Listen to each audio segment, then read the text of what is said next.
জাতীয় হৃদরোগ ইনস্টিটিউটে আছেন সহকর্মী রাব্বি সিদ্দিকী। সরাসরি যুক্ত হচ্ছে তার সাথে।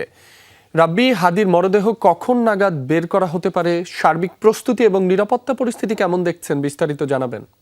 নির্ধারিত যে সময় দেওয়া হয়েছে যে বাদ জোহর নামাজে জানাজা হবে এবং তার আগেই কিন্তু মরদেহ এই হিমঘর থেকে বের করা হবে। এরই মধ্যে আমরা দেখেছি যে হাসপাতাল জুড়ে আইন শৃঙ্খলা বাহিনীর নিরাপত্তা বেষ্টনী, সেই সাথে ওসমান হাদির যারা সহকর্মী সহযোদ্ধা যারা ওসমান হাদিকে ভালোবাসেন তারাও কিন্তু এই মরদেহ দেখবার জন্য ভোর থেকে কিন্তু ভিড় করে আছি ঠিক হিমঘরটির সামনেই। একটু দেখানোর চেষ্টা করি।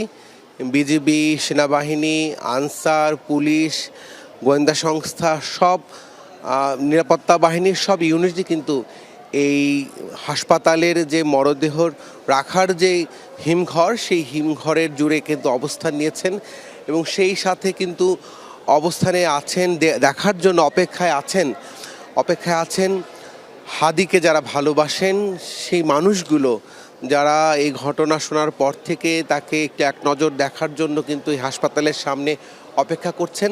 আমরা একটু দেখানোর চেষ্টা করছি, হাদির পরিবারও কিন্তু এখানে আছেন।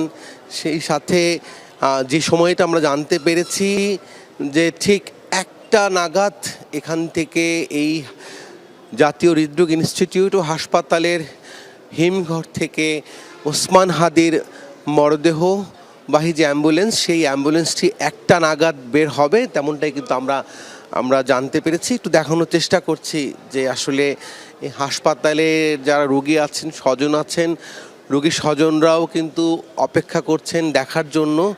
গতকাল থেকেই আমরা কিন্তু এই দৃশ্য দেখছি।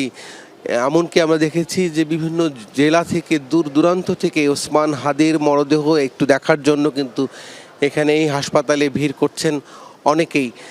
একটু বলতে চাই যে আজকে কিন্তু রাষ্ট্রীয় মর্যাদায় নামাজে জানাজা, তারপর দাফন, এবং সেই দাফনে কিন্তু সরকারের শীর্ষ পর্যায়ের যারা আছেন কর্মকর্তা, সেই সাথে সারা দেশের মানুষজন এই নামাজে জানাজায় অংশ নেবেন এবং সেই প্রত্যাশা সকলের, এবং সেজন্য কিন্তু ভোর থেকে ওসমান হাদিকে দেখবার জন্য মানুষের ঢল নেমেছে।